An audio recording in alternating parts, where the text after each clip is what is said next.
Se dice con mucha frecuencia que todo llega en su justo momento, ¿no? Que no es ni antes ni después, sino en el momento en el que tiene que suceder, el momento en que tiene que llegar, como una especie de sincronía perfecta en todas las cosas. No se me ocurre ahorita contraejemplos de eso, solo uno. Y esta metamorfosis está dedicada a ese fenómeno de algo que siempre importantísimo, pero que siempre llega tarde. Su misión pareciera es llegar después. La conciencia. La conciencia siempre llega tarde. La conciencia siempre es un darse cuenta después que pasaron las cosas. Es un advertir, es un releer, es un interpretar los acontecimientos y golpearte en la frente y decir, claro, ¿cómo no me di cuenta? Pues ahí estaba. ¿Cómo no lo vi llegar? ¿Cómo fui incapaz de ver lo que estaba pasando? O el ahora caigo, ahora entiendo lo que me dijeron. ¿Por qué me lo decían los viejos, no? Tales o cuales cosas. La conciencia siempre llega tarde. Es eficaz, tremenda, pero siempre llega tarde. Porque de lo que trata la conciencia es de rumiar la vida. Es decir, hay allí una conexión. Fíjense que algo muy interesante. Hay una conexión entre la vida y la conciencia, entre la vida y la verdad, pero al mismo tiempo pareciera que la vida se despliega con cierta autonomía, con cierta independencia de la conciencia. O para decirlo de otra forma, la vida y sus caóticos movimientos son mucho más vastos, más amplios, más profundos, más abismales que lo que la conciencia puede imaginar. Es infinitamente más compleja la vida que lo que la conciencia a veces quisiera aceptar o entender de ella. Recuerden esa expresión que los griegos utilizaban a la hora de replantear, ¿no? y de poner por obra el teatro trágico. Y es que se iba desplegando una tragedia, una historia tremenda con un final abrupto, irreconciliable y todo ese asunto, ¿no? Pero era el coro de, ¿no? Conformando como uno de los elementos centrales de la representación del teatro griego, era el coro el que anticipaba, el que sabía, donde estaba la conciencia. No estaba en los personajes, estaba en el coro. Era el coro el que iba cantando, el que iba, digamos, concentrando las netas, ¿no? De lo que estaba sucediendo y el coro ¿no? Entonces, a ese acto, cuando Edipo, por ejemplo, ¿no? cae en cuenta de a quién había asesinado y con quién estaba casado, ese caer en cuenta es ni más ni menos que la llegada tarde de la conciencia. Y a esa llegada tarde de la conciencia los griegos le llamaban anagnóresis. Anagnóresis, que quiere decir reconocimiento. La verdad y la conciencia son reconocimiento.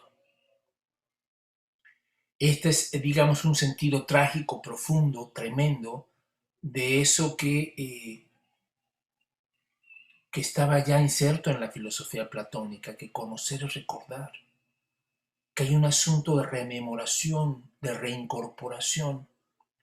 Pero también es cierto, y eso es fascinante, que jamás, por más que toda la filosofía moderna quiso poner un punto de partida perfecto, sin prejuicios, puro, para el verdadero conocimiento, porque ella sostenía o pensaba, ¿no?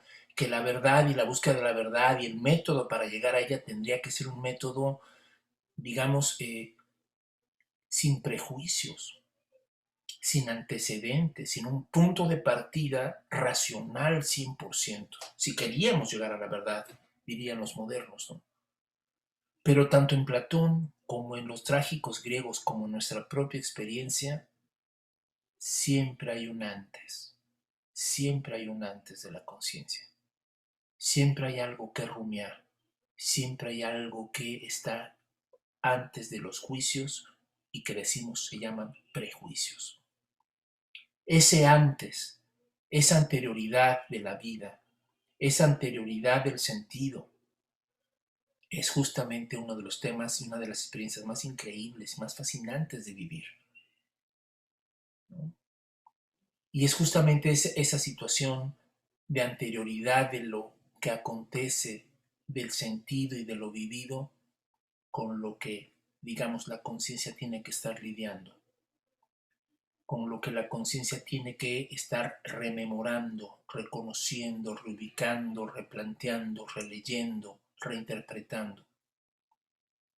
Así es que muchas veces los que hemos ido a terapia alguna vez sabemos perfectamente que la clave no solamente es haber vivido muchas cosas buenas o desagradables o como fueren, es cómo las lees y cómo las interpretas y cómo las relees.